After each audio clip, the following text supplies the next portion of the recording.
Hace 57 años los cubanos decían: viene Fidel Castro y la Sierra Maestra no tiene importancia.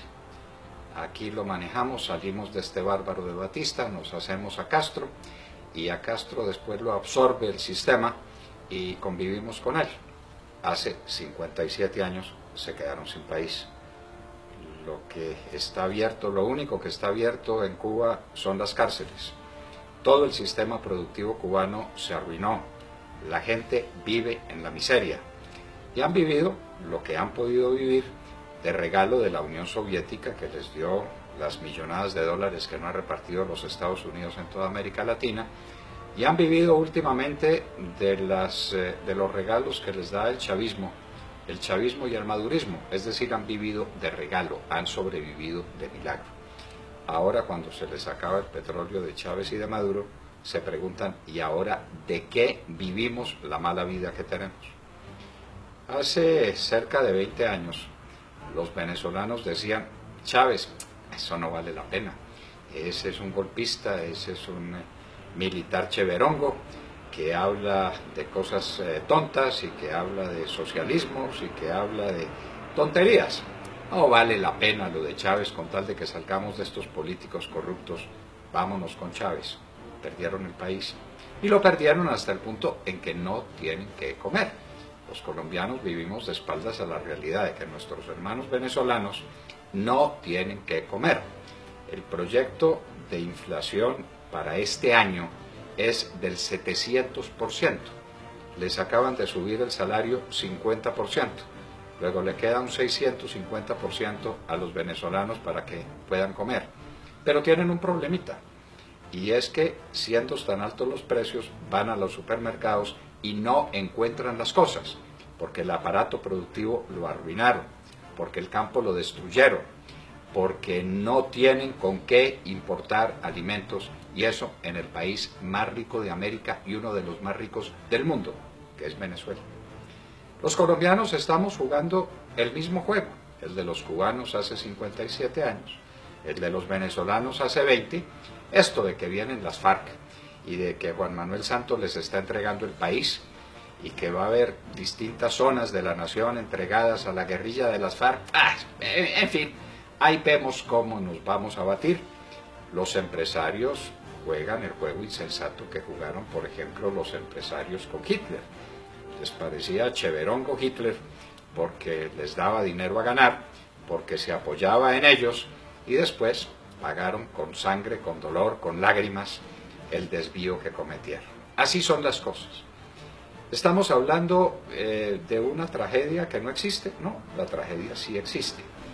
¿Y cómo se puede comprobar esa tragedia? Bueno, si ustedes fueron al mercado hoy, encontrarían que pueden comprar menos cosas porque los precios se subieron a las nubes. Si ustedes van a pagar impuestos, se dan cuenta de que el salario se les va pagando impuestos. Si ustedes tienen un carrito, se dan cuenta que no pueden mantener el carrito.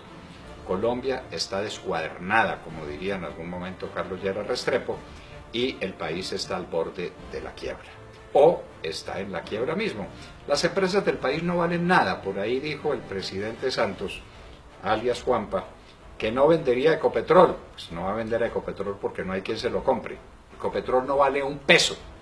Hace 5 años Ecopetrol tenía un valor de cerca de 210 billones de pesos. Hoy no vale nada.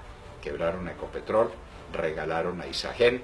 El problema de Reficar es de unas dimensiones colosales, pero eso sí, estamos en condiciones de refinar un petróleo que no estamos produciendo. No sé si usted sabe, querido amigo, que el cálculo es que dentro de 5 años Colombia no tendrá una gota de petróleo, ni una. Habremos agotado todas las reservas en los próximos 5 años. ¿Esto es casualidad? ¿Puede ser un gobierno tan torpe como eso para producir estos resultados? Para destruir la clase media, para destruir la clase productiva, para que la gente se encuentre con que no tiene que comer. ¿O esto es voluntario? Y ustedes se preguntarán: ¿cómo hay alguien tan loco, tan malo, que destruya un país a sabiendas? Sí, señores, los que quieren hacer de Colombia un país comunista están dando el primer paso indispensable para que un país sea comunista, y es que esté en la miseria. ¿Ustedes tienen noticia de un país rico que se haya vuelto comunista? ¿Ustedes tienen noticia de un país próspero y de un país seguro en sí mismo que se haya dejado manejar por una banda de truanes y de canallas? Eso no existe. La primera condición para tomarse un país es pauperizarlo. La pauperización es un término que no me estoy inventando. Es un término completamente caro a los comunistas, que saben que solo pauperizando las naciones las pueden dominar. La gente en la pobreza se prende de cualquier cosa, y un Estado que les tire una migaja de pan les da lo suficiente para comer. En eso andan todavía algunos venezolanos, diciendo, somos Maduro, porque Maduro nos da unas migajas de pan. Eso es lo que está pasando. La ruina, la quiebra de Colombia no es una casualidad. De lo que se ve venir, tenemos un ejemplo muy claro con lo ocurrido en Conejo, La Guajira, municipio de Fonseca. El gobierno de Juanpa, con la plata de ustedes, queridos amigos, se trajo unos bandidos que estaban en La Habana en un jet charter privado. ¿Ustedes han montado alguna vez en un jet privado? Estoy seguro que no. Ellos sí, estos asesinos, estos canallas, estos secuestradores de niños, montan en jet charter costeado por ustedes. Pasaron una noche en Valledupar, pero no en un cambuche, por supuesto. Lo pasaron en el Hotel Sonesta, por cuenta de ustedes. Al día siguiente, los esperaba un helicóptero, pagado por ustedes, que los llevó a Conejo, en La Guajira. Y oh sorpresa, a La Guajira llegan, no se sabe la cifra exacta, 200, 300, 500 guerrilleros, armados hasta los dientes, con cananas llenas de balas, con fusiles de última generación. Los fusiles malitos que tenían eran los Galil, robados a soldados asesinados por ellos. No hay otra forma posible de que un guerrillero tenga un Galil sino sobre la base de un soldado muerto. Muy bien, 200, 300 o 500. ¿Cómo se movilizan? ¿Cómo llegan 300 bandidos de esos armados con fusiles de última generación hasta un municipio de La Guajira que queda, un corregimiento de La Guajira que queda al pie de Fonseca? ¿Dónde está una de las unidades militares más importantes del país? La unidad Rondón. ¿Por qué no se movilizó? Porque tenía orden de violar la Constitución y la ley, porque tenía orden de quedarse en su sitio, porque tenía orden de entregarle la tierra colombiana a los bandidos. Pues ahí estuvieron. Se tuvieron que movilizar por la noche, la pasaron tranquilamente. Al día siguiente estuvieron todo el día en Conejo, oyendo unas arengas. ¿Dichas a quiénes? ¿A la gente del Conejo? No solamente. Trajeron buses, más de 30 buses se dice, de distintos lugares de la costa, con gente que venían a oír esas arengas. 30 buses no se movilizan fácilmente. Vaya, contrátelos y después me cuenta cómo es. Y llénelos de gente. Y dele a esa gente comida y desayuno y almuerzo. Háganlo por experimento. Pues llegaron al Conejo, oyeron a estos bandidos de las FARC echarles las arengas que quisieron, se tomaron la escuela. Asaltar una escuela con fusiles es un delito de lesa humanidad, de esos que no se perdonan según el Tratado de Roma. Pues eso hicieron. Como tenían hambre, llegaron a la finca de un vecino y le mataron 10 novillos. Pues no importa, 10 novillos, no son ustedes los dueños de los novillos. No nos duele el dueño de esa finca que fue de esa manera expoliado. Pasaron todo el día. Dueños y señores del pueblo, dueños y señores de la situación. Al final, en carros muy lujosos, en 4x4, como se dice de esas camionetas, emprendieron el camino. ¿Con qué rumbo? Nadie sabe. ¿A qué distancia? Nadie sabe. Hay una cosa que sí sabemos, y es que el ejército tenía orden de abrirles paso. El ejército de Colombia, nuestro glorioso ejército, comprometido en un acto de violación a la ley y a la Constitución, porque los despejes están absolutamente prohibidos y porque la orden de los militares es atacar a bandidos armados donde quieran que los vean. Así pues, que en Conejo se dieron todas estas circunstancias, concentraciones inmensas de gente, los bandidos de las FARC hablándole a una población atónita que veía ante sus ojos que eso no era de ellos, que la tierra de ellos era de los guerrilleros, que les estaban advirtiendo: de aquí en adelante ustedes son de nosotros. ¿Pasó eso solamente en el Conejo? No, pasó en 5 lugares distintos del país: en el Caquetá, en Putumayo, en el Meta. Solo que en Conejo los pillaron.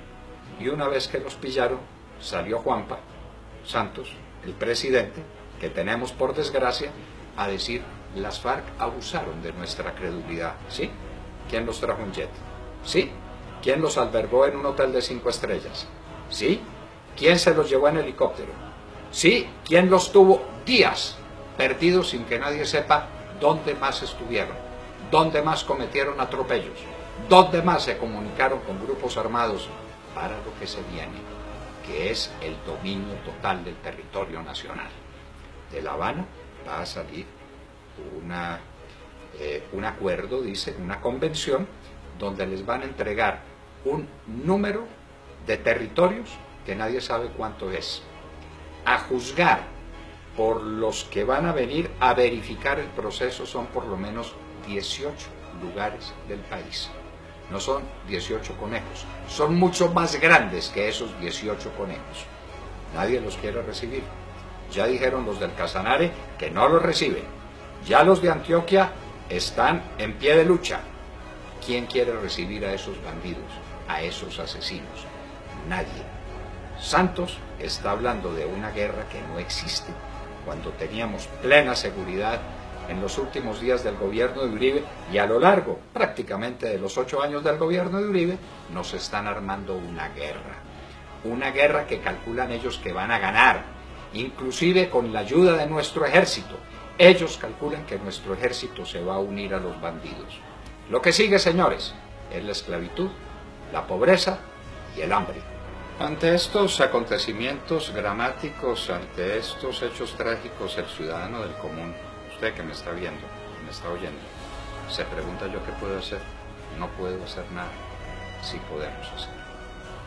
Si aquí se descubre que hay una fuerza nacional, si aquí se descubre que hay un país que no se quiere entregar, las cosas van a cambiar. La condición para que se instaure una tiranía es que hay un pueblo que se entrega sin luchar. ¿Y cómo la lucha? No los estamos invitando a actos heroicos ni a que tomen signos trágicos de la vida. Algo muy sencillo. El 2 de abril vamos a salir a marchar para decir que no estamos de acuerdo con el empobrecimiento del pueblo, con el manejo de la economía, con la carestía de la vida, con la quiebra de Ecopetrol, con la quiebra de Isagen, con la quiebra de Reficar, con los 4.000 millones de dólares que se robaron allá, con todos los acontecimientos que se están desarrollando que hacen que la vida de ustedes sea muy complicada. No se les olvide, los hijos de ustedes, los sobrinos de ustedes, los jóvenes, tienen una maleta lista para irse a cualquier parte. Prefieren irse a cualquier parte que quedarse en Colombia. ¿Qué podemos hacer? Les repito, darle a conocer a este gobierno y al mundo que no nos vamos a entregar.